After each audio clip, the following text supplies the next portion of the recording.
উনি এই 10 মাসে নিজের কাজগুলি করেছেন।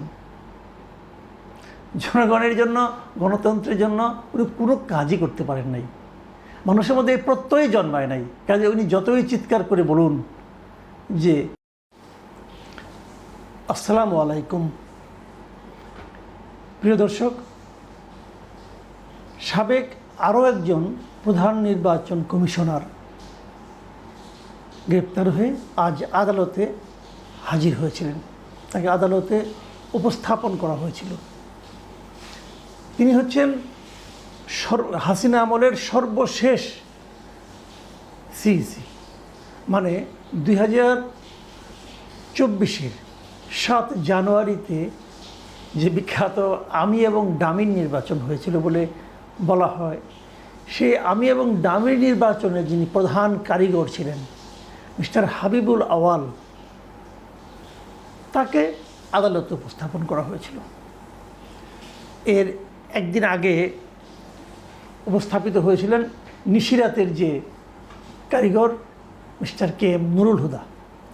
আমি নুরুল হুদার উপস্থিতি নিয়ে এবং তার চিন্তা ভাবনা নিয়ে কথা বলেছিলাম যে এত কিছুর পরেও লোকটার মধ্যে কোনো অনুশোচনা দেখিনি। এবং আমি খুব হতাশ হয়েছিলাম এ কারণে যে একজন সেন্সিবল মানুষ, এত বড় একজন কর্মকর্তা ছিলেন, মানুষের দায়িত্ব নিয়েছিলেন মানুষকে একটা ভালো নির্বাচন দেওয়ার, তিনি কিভাবে এখনও পর্যন্ত নিজের অপকর্মের পক্ষে সাফাই গেয়ে গেলেন। এবং এই যে নিজের অপকর্মের পক্ষে সাফাই গেয়ে যাওয়া, এর মাধ্যমে উনি কিন্তু কোনো ব্যক্তির কাছে, কারো কাছে মিনিমাম সম্মানিত হননি, বরঞ্চ তার প্রতি ঘৃণা আরও বেড়েছে। এবং এই যে ঘৃণা বেড়েছে, এটা উপলব্ধি করার ক্ষমতাও এই ভদ্রলোকের আছে কি না আমার সন্দেহ। যাক, সেটা আগের আলোচনা। আজকে আমরা একটা নতুন দৃশ্য দেখলাম। মিস্টার হাবিবুল আওয়াল সাহেব, উনি মানে সিইসি হওয়ার আগেই বেশ জাদ্রেল একজন লোক ছিলেন। উনি সচিব ছিলেন এবং বেশ জাদ্রেল সচিবই ছিলেন বলা যায় ওনাকে। এবং উনি যখন সিইসি পদে মনোনয়ন পান, তখন উনি সবার সঙ্গে বসে বিভিন্ন কথাবার্তার মাধ্যমে অনেকের মধ্যে একটু হলেও আশা সঞ্চার করেছিলেন যে উনি বোধহয় আগের গুলির মতো গড্ডালিকা প্রবাহে গা ভাসাবেন না। কিন্তু সেই প্রত্যাশা শেষ পর্যন্ত বাস্তবায়িত হয় নাই। উনিও লোভের কাছে অথবা ভয়ের কাছে আত্মসমর্পণ করেছেন অথবা আলিঙ্গন করেছেন, এটাকে যে হিসাবেই ধরা হোক না কেন। তো এখন এবার অবশ্য আদালতে উপস্থিত হয়ে উনি যে সমস্ত কথাবার্তা বলেছেন, সেখানে মনে হচ্ছে যে বোধহয় উনি আলিঙ্গন নয়, আত্মসমর্পণই করেছেন। কি বলেছেন উনি, এগুলো নিয়ে একটু কথা বলি এবং সেখান থেকে আমরা বোঝার চেষ্টা করি যে আমাদের আগামী নির্বাচনটা কেমন হতে পারে। এটা নিয়ে আমি যে রিপোর্টটা ডেইলি স্টার থেকে একটা রিপোর্ট নিয়েছি, এটা শিরোনাম হচ্ছে এত ভয়ঙ্কর নির্বাচন হবে জানলে দায়িত্বই নিতাম না, আদালতে হাবিবুল আওয়াল। মানে উনি আদালতের কাছে বলেছেন যে এই নির্বাচনটা যে এত খারাপ হবে, এটা বুঝলে উনি নাকি দায়িত্বই নিতেন না। তো ওনার এটা আমার কাছে মনে হয়েছে একটা 100% নির্জলা মিথ্যা কথা। এটা যে ভয়ঙ্কর নির্বাচন হবে, এটা কে না জানতো। উনি এত জ্ঞানী একজন লোক, উনি এটা কেন জানতেন না, এটা ভেবে আমি আসলে বিস্মিত হচ্ছি। না জানার কি আছে? যখন উনি দেখলেন যে কোনো রাজনৈতিক দল নির্বাচনে এলো না, যখন উনি দেখলেন শেখ হাসিনা বলল যে আমার দলই নির্বাচন করবে, সবাই আমার দলের সবাই নির্বাচন করবে, মানে দামি প্রার্থীও আমার, নৌকার প্রার্থীও আমার, যখন এগুলি হলো, তখন উনি বুঝতে পারেন না এটা ভয়ঙ্কর হবে না কি প্রতিযোগিতামূলক হবে। উনি বুঝতে পারেন নাই। এত কম বুদ্ধি নিয়ে উনি তাহলে সচিব ছিলেন কীভাবে? যাই হোক, উনি আবার কথা বলেন কিন্তু খুব সুন্দর। আমি বিভিন্ন সময় দেখেছি উনি কিন্তু মানে ওনার কিন্তু বাক চাতুর্য বেশ চমৎকার, সুন্দর করে গুছিয়ে স্মার্টলি উনি কিন্তু কথা বলতে পারেন। সেই তার স্মার্টনেসেরই মানে প্রকাশ ঘটাতে যে উনি যে একটা নির্জলা মিথ্যা কথা বলেছেন এবং যে মিথ্যাটা কারো কাছেই গ্রহণযোগ্য হবে না, এটা আসলে উনি কেন বুঝতে পারলেন না, আমি বুঝতে পারলাম না। যা হোক, এখানে উনি কয়েকটা কথা বলেছেন যে কথাগুলো আমি মনে করি খুবই গুরুত্বপূর্ণ। সেই গুরুত্বপূর্ণগুলো একটু আলাপ করি। যেমন ওনাকে এই কথাই, যে কথাটি এখন এইমাত্র আমি বললাম আর কি, যে ভয়ঙ্কর নির্বাচন, তখন এটা জেনে ওই আদালতের যিনি বিচারক ছিলেন তিনি কিন্তু প্রশ্ন করেছেন যে আপনি যদি নির্বাচনের আগে যে অবস্থা আপনি দেখছেন, দেখার পর তাহলে আপনি পদত্যাগ করলেন না কেন? আমি কিন্তু সবসময় এই কথাটাই বলি, যারা নির্বাচনে দায়িত্ব নেন তারা যদি নিজের মতো করে একটা নির্বাচন পরিচালনা করতে না পারেন, যদি বুঝেন যে প্রশাসন আমাকে হেল্প করবে না, সরকার আমাকে হেল্প করবে না, তাহলে তো আপনার তো পদত্যাগের একটা অপশন আছে। আপনি যদি পদত্যাগ করে যান তাহলে তো সরকার একটা উল্টো চাপে পড়ে যায়, কেন পদত্যাগ করলেন না? উনি একটা খোঁড়া যুক্তি দিয়েছেন। উনি বলছেন যে আমার এক বন্ধু আমাকে জিজ্ঞাসা করেছিল এই যে তুমি পদত্যাগ মানে কেন করলে না। উনি বলছেন যে এই অবস্থায় পদত্যাগ করা সম্ভব ছিল না।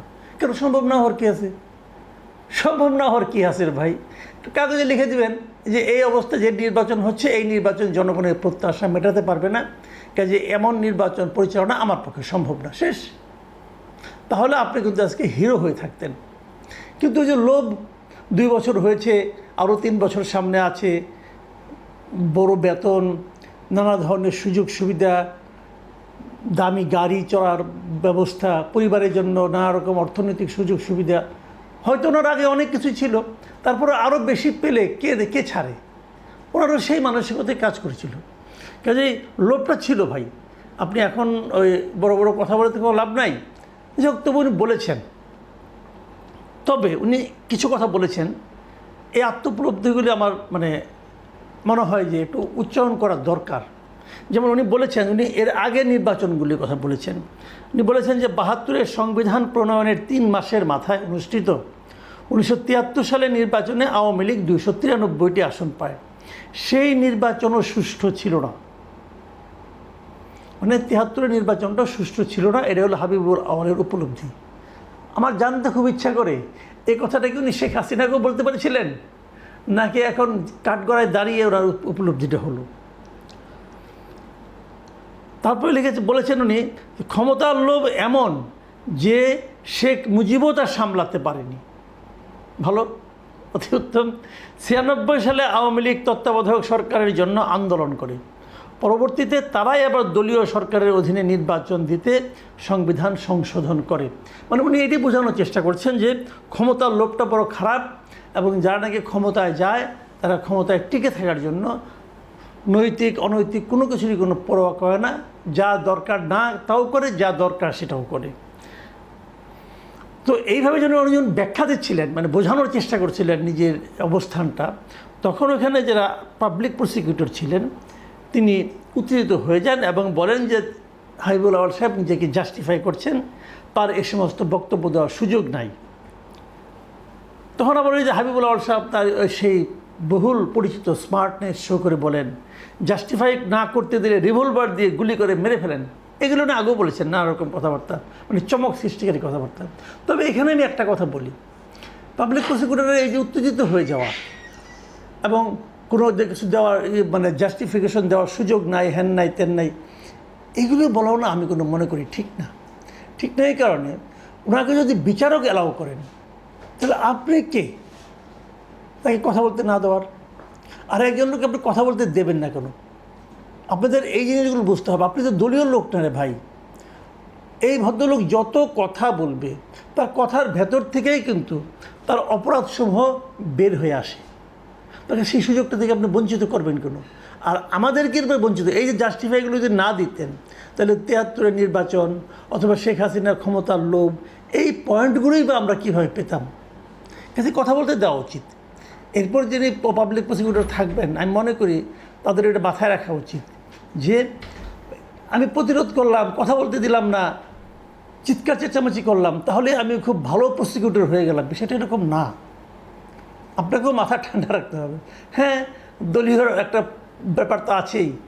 আপনারা তো যারা পাবলিক প্রসিকিউটর হয়েছেন তারা তো আর দলীয় বিবেচনাতে হয়েছেন, বিশাল জ্ঞানের কারণে যে হয়ে গেছেন তা তো না, এটা তো বুঝি আমরা।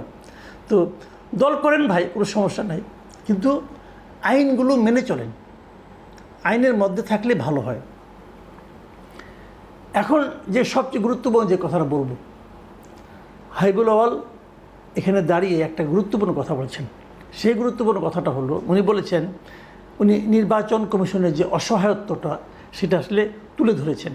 তুলে ধরে উনি বলেছেন, মৌলিক সংস্কার ছাড়া আগামী 1000 বছরেও এদেশে সুষ্ঠু নির্বাচন সম্ভব নয়। এই কথাটা আমার কাছে মনে হয়েছে একটা $1 মিলিয়ন স্টেটমেন্ট। আসলেও তাই, কারণ অসহায়ত্ব তো অবশ্যই আছে। প্রশাসন আপনার হাতে নেই, প্রশাসন যেভাবে দিবে রেজাল্ট আপনাকে সেটি তো প্রকাশ করতে হবে। কাজে প্রশাসনকে যদি নিয়ন্ত্রণ করতে না পারেন, আপনি বড়জোর পদত্যাগ করতে পারেন, আপনি বড়জোর নির্বাচন স্থগিত করতে পারেন, কিন্তু একটা সুষ্ঠু নির্বাচন তো তাতে অনুষ্ঠিত হয়ে গেল না। সুষ্ঠু নির্বাচন অনুষ্ঠান করতে গেলে যে জিনিসটা দরকার সেটা হলো মৌলিক সংস্কার। প্রশাসন কি হয়েছে, আওয়ামী লীগ আমলে যেভাবে হয়েছে তার উল্টোভাবেই আগামীতেও প্রশাসন তাই করবে।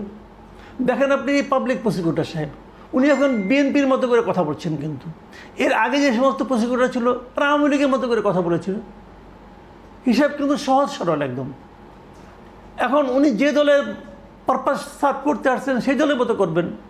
এখন আগামীতে যখন ইলেকশনটা হবে, সেই ইলেকশনে যারা থাকবেন তারা যদিও আওয়ামী লীগ আমলে নিয়োজিত, কোনো সমস্যা নাই, কিন্তু তারা আওয়ামী লীগ এখন বললে স্বীকার কেউ করবেন না, সবাই বলবেন।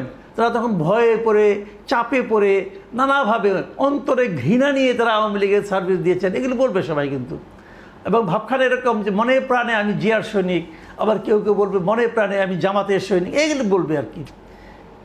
তাই তাদের সেই যে বলাটা যে সঠিক সেটা প্রমাণ করার জন্য আগামী নির্বাচনও তারা তাই করবে, কোনো না কোনো দলের পক্ষে কাজ করবে। কিন্তু নিরপেক্ষ হিসাবে কাজ করার যে মানসিকতা সেটা এই পুরো আমলাতন্ত্রের মধ্যে নাই। তারা সব সময় তাকায় থাকবে যে আমাদের শীর্ষ যে সরকারের শীর্ষ ব্যক্তিত্ব তারা কি চায়, তাদের দিকে তাকায় থাকে।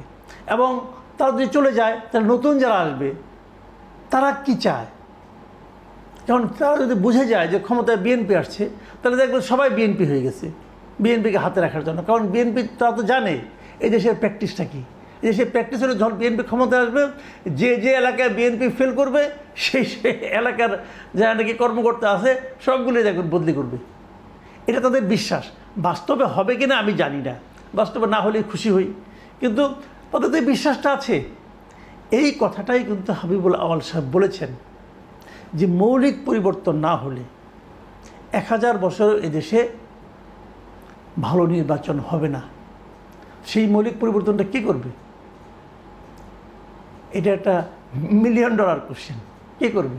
আপনিও জানেন না, আমিও জানি না, ডক্টর ইউনূসও জানে না। ডক্টর ইউনূস যেভাবে সংস্কার করছেন, এই সংস্কারের মাধ্যমে মৌলিক পরিবর্তন হবে মনে হয় না। আসলে পরিবর্তনটা আসতে হবে জনগণের মাঝখান থেকে। সেই পরিবর্তনটা আনার জন্য যে পটভূমি তৈরি করা দরকার, যে এনভায়রনমেন্ট তৈরি করা দরকার, মানুষের মধ্যে যে মানসিকতা তৈরি করা দরকার, সেই জিনিসটা গত 10 মাসে ডক্টর ইউনূস 1 ইঞ্চিও করতে পারেননি। উনি এই 10 মাসে নিজের কাজগুলি করেছেন। জনগণের জন্য, গণতন্ত্রের জন্য উনি কোনো কাজই করতে পারেন নাই। মানুষের মধ্যে এই প্রত্যয় জন্মায় নাই। কাজে উনি যতই চিৎকার করে বলুন যে